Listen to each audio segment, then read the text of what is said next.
एक गांव में मकसूदन नामक कपड़े का व्यापारी अपनी पत्नी और 3 बच्चों के साथ खुशी से रहता था। मकसूदन बहुत ही ईमानदार और भोला था। वह रोज की तरह सुबह अपने साइकिल पर ढेर सारे कपड़े लाद कर शहर की ओर बेचने निकल गया। थोड़ी ही दूर जाते ही अचानक मकसूदन की साइकिल की हवा निकल गई। मकसूदन ने आसपास देखा कि कोई साइकिल की दुकान हो तो हवा भरवा लूं, मगर आसपास कोई साइकिल की दुकान नहीं थी। मकसूदन उदास होकर साइकिल को अपने मित्र के पास छोड़कर सारे कपड़े को कंधे पर लादकर पैदल ही शहर की ओर निकल पड़ा। किनारे सुनसान जगह पर 3 व्यक्ति बैठकर आग सेंक रहे थे, क्योंकि ठंड का मौसम था। मकसूदन ने सोचा क्यों न मैं भी थोड़ी देर आग सेंक लूं। लेकिन मकसूदन को याद आया, उसे तो बहुत दूर पैदल ही जाना है। थोड़ी दूर आगे जाते ही सुनसान जगह से किसी व्यक्ति की चिल्लाने की आवाज आई। मकसूदन घबराया, क्योंकि यह सुनसान जगह थी। फिर भी हिम्मत करते हुए उस आवाज की तरफ गया तो उसने देखा कि एक व्यक्ति पेट के बल जमीन पर लेटा हुआ है और उसके पीठ पर बड़ी चाकू धसी हुई है। मकसूदन ने कुछ दूर आगे एक व्यक्ति को तेजी से भागते हुए भी देखा। मकसूदन सब कुछ समझ गया। नीचे गिरा व्यक्ति दर्द से कहरा रहा था।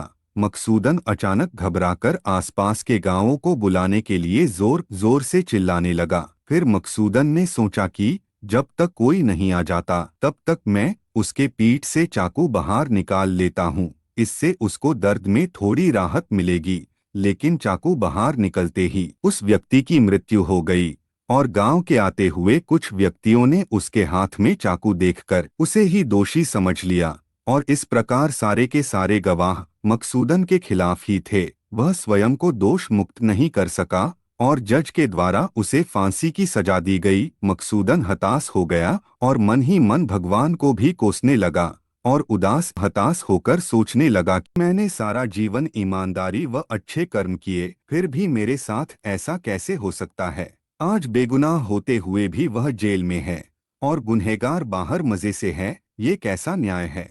मकसूदन का सारा दिन जेल में उदास व हताश में ही बीत गया। फिर मकसूदन ने देखा कि फांसी के कुछ घंटे पहले एक व्यक्ति उसकी ओर आ रहा है। जब मकसूदन ने सिर उठाकर देखा तो वह वही जज था जिसने मकसूदन को फांसी की सजा सुनाई थी। मकसूदन को आश्चर्य हुआ कि जज उसे क्यों मिलने आया है। मकसूदन ने निराशा भरी धीमी आवाज में मिलने का कारण पूछ लिया तो जज ने कहा, मैं जानता हूँ तुम निर्दोष हो। तुम जिस गांव में रहते हो मैं भी उसी गांव का निवासी हूँ। मैं गांव छुट्टी बिताने परिवार के साथ आया था और उसी घटना वाले दिन मैं ठंडी हवा में अकेले घूमने निकला था। तभी मैंने तुम्हें वहां देखा था। तुमने सिर्फ उस घायल व्यक्ति की मदद की थी। मकसूदन ने गुस्से भरे स्वर से कहा, जब तुम्हें पता था कि मैं निर्दोष हूँ तो तुमने मुझे क्यों नहीं बचाया। जज ने कहा, जब तक मैं वहां पहुंचता गांव के 10-20 लोग तुम्हें उठाकर पंचायत और कोर्ट ले आए और सारे के सारे सबूत भी तुम्हारे तरफ ही थे और मुझे सबूत गवाह के आधार पर ही निर्णय लेने पड़ते हैं। जज ने प्रेम भरे शब्दों में कहा, जीवन में कभी कभी ऐसी घटनाएं भी हो जाती है जिसकी हम कल्पना भी नहीं कर सकते हैं।